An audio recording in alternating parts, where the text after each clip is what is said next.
This digital project is part of an online, offline reading club gathering called Tomereaders, in which we're reading Teaching Naked by Jose Antonio Bowen. And I've grabbed some quotes and I'm putting them in with some commentary.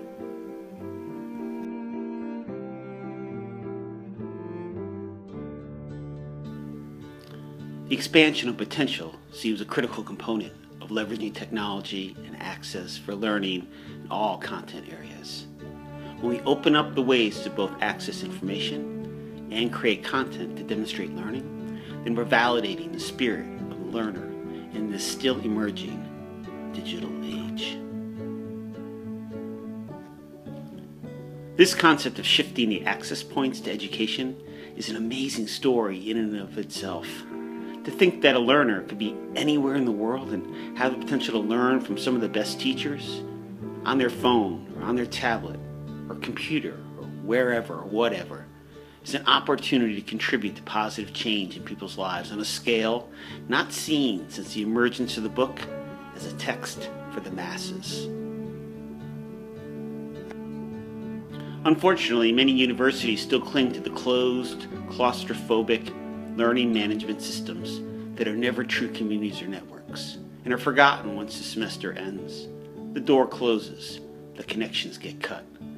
This concept of network communities works only if the professor allows students to create their own networks and their own spaces, and it may be that the teacher has little or no knowledge of what transpires there.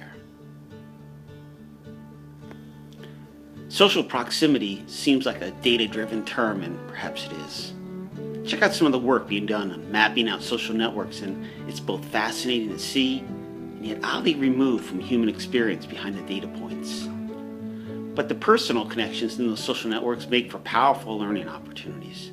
Understanding the need for young people to gravitate towards social connections can open up another door to interactions inside and outside the classroom. It's true, we need to make our classrooms as engaging as possible. It's also true that we have an obligation not to turn everything into a game just for the sake of fun. What we need to be doing all the time is evaluating our teaching process and content material and determine if it's meeting the needs of our students. Elements of game design might be one way in. It's not the only way in. Good teaching practice is. Teachers need to be evaluating what they're doing and not just fall back on how it was always done. This question of, can I do it better? I like that.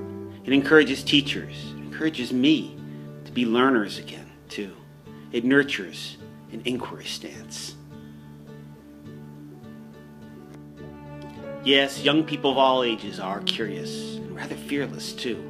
And they'll mostly try whatever it is that you put in front of them. Be prepared for some pushback, though, from a generation told that there's a right answer and there's a wrong answer for everything. They get stymied with the in-between creative thinking process. We have standardized testing and teaching to the tests to thank for that. Now, let's change it. To be continued when I finish the book. Hey, thanks for listening, thanks for watching, thanks for reading. Now find your own quotes, do your own thinking, and share it with the world. Tomereaders.